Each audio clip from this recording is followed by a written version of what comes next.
या बातमीचे प्रायोजक आहेत रिदान ज्वेलर्स।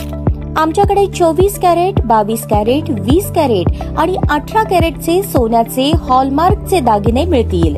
HUID नंबर प्रमाणित दागिन्यांसाठी GST बिल घेणे अनिवार्य।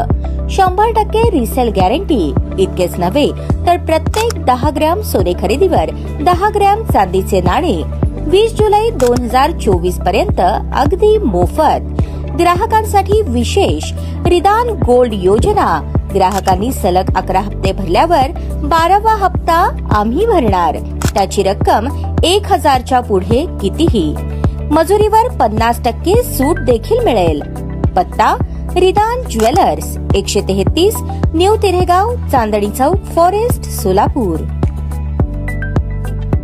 सोलापूरच्या विमान सेवेसंदर्भात अतिशय महत्त्वाची बातमी समोर येत आहे। केंद्रीय विमान वाहतूक राज्यमंत्री मुरलीधर मोहोळ यांच्याकडे झालेल्या बैठकीमध्ये सोलापूरचे आमदार तथा भाजपचे जिल्हाध्यक्ष सचिन कल्याणशेट, जिल्ह्याचे जिल्हाधिकारी कुमार आशीर्वाद यांची उपस्थिती होती। या बैठकीमध्ये येत्या ऑक्टोबर अखेर सोलापूरमध्ये विमानसेवा सुरू होणार असल्याची माहिती समोर आली आहे। सोलापूर विमानतळासंदर्भात नवी दिल्ली येथे केंद्रीय नागरी विमान वाहतूक राज्यमंत्री मुरलीधर मोहोळ यांच्या अध्यक्षतेखाली उच्चस्तरीय बैठक पार पडली। सोलापूरच्या सर्वांगीण विकासासाठी अनेक वर्षांपासून सोलापूर विमानतळावरून विमानसेवा सुरू करण्याची मागणी होत होती, ती आता पूर्णत्वास जात आहे। यामुळे ही सोलापूरकरांसाठी आनंदाची बातमी आहे। आमदार सचिन कल्याणशेट्टी यांनी आपल्या फेसबुकवरून याबाबत माहिती दिली आहे। उडाण योजनेअंतर्गत नवीन हवाई रस्ते मंजूर करण्यासाठी प्रक्रिया सुरू आहे, जी ऑक्टोबर महिन्याच्या अखेरपर्यंत चालणार आहे। या अंतर्गत नोव्हेंबर महिन्यामध्ये विमानसेवा सुरू होईल।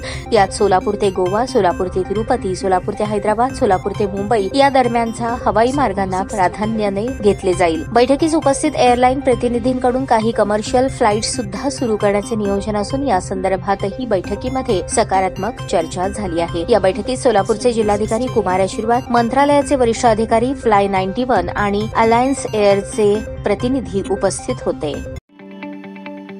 ताज्या बातम्या पाहण्यासाठी प्राईम महाराष्ट्र न्यूज चॅनलला सबस्क्राईब करा।